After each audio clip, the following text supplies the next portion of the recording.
kasih Anda masih bersama kami dalam Berita Papua hari ini. Untuk Anda yang baru saja bergabung, akan kami sajikan kembali 3 berita utama.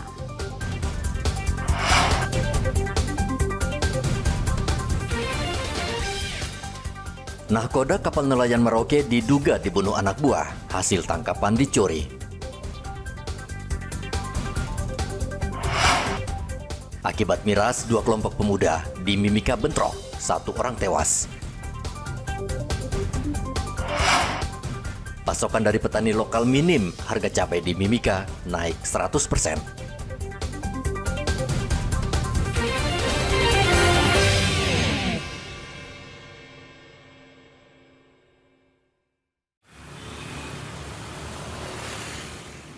Menjelang HUT RI ke-79, penjualan bendera merah putih mulai marak di Mimika. Penjualan digelar di sejumlah ruas jalan utama.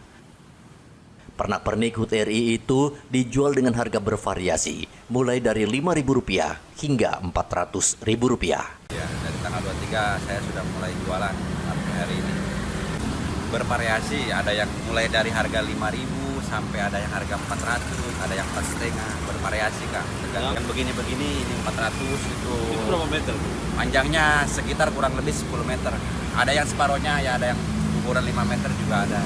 Dari harga 60, 70 sampai harga 20.000, ada yang 5.000 juga ada.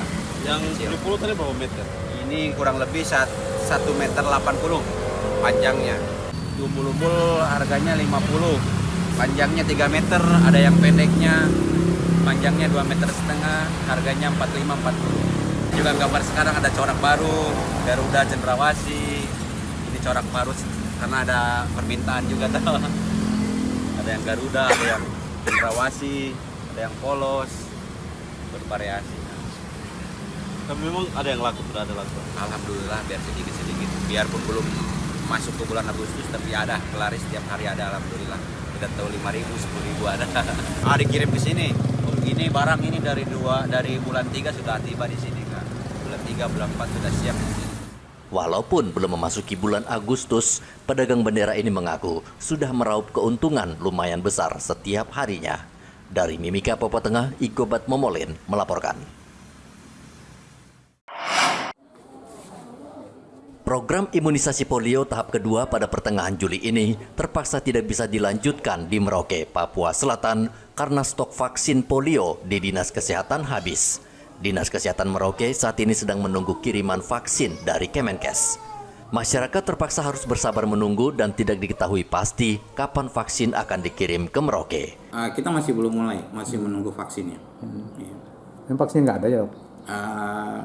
Kami menunggu dropping dari provinsi, ya, itu baru kita bisa laksanakan. Karena sampai saat ini belum ada dropping vaksin untuk yang putaran.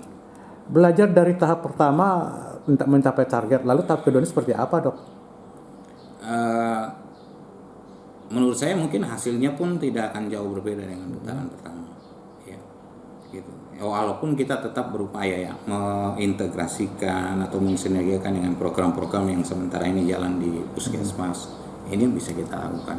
Jadi misalnya macam teman-teman di daerah sulit tadi ya, kita upayakan anggaran misalnya dari BOK mereka untuk terkait dengan puslingnya itu sudah ada, sehingga mereka bisa satu kali jalan dengan kegiatan rutin yang lainnya gitu. Yang sekarang ini sebenarnya karena ada KLB, maka perlu dilakukan pekan imunisasi nasional kan itu untuk mengatasi, untuk ini mencegah supaya jangan yang menyebar gitu cepat. Jadi untuk melindungi komunitas kan, sehingga maksudnya kenapa sampai 95% itu kan untuk menimbulkan imunitas kelompok yang lebih besar, sehingga kemarin ada KLB, upaya ini diharapkan dapat mencegah perluasan daerah KLB tadi. Itu untuk khusus gitu. Nah, untuk selanjutnya tentu saja dari imunisasi rutinnya harus kita perkuat gitu. Neville sendiri mengaku pesimis pelaksanaan imunisasi polio tahap kedua akan berjalan, mengingat kejadian yang sama juga dialami saat pelaksanaan imunisasi tahap pertama di Merauke yang hanya mencapai 68% dari target. Jika target imunisasi polio tidak tercapai, Dinas Kesehatan Merauke akan memprioritaskan imunisasi terhadap semua bayi di Merauke sesuai dengan usia bayi yang wajib divaksinasi. Muhammad Ridwan melaporkan dari Merauke, Papua Selatan. Informasi tadi sekaligus menutup jumpa kita dalam berita Papua hari ini. Saya Yuni Rumbarar dan tim redaksi yang bertugas mengucapkan terima kasih atas perhatian Anda. Selamat pagi dan sampai jumpa. Wanyambe.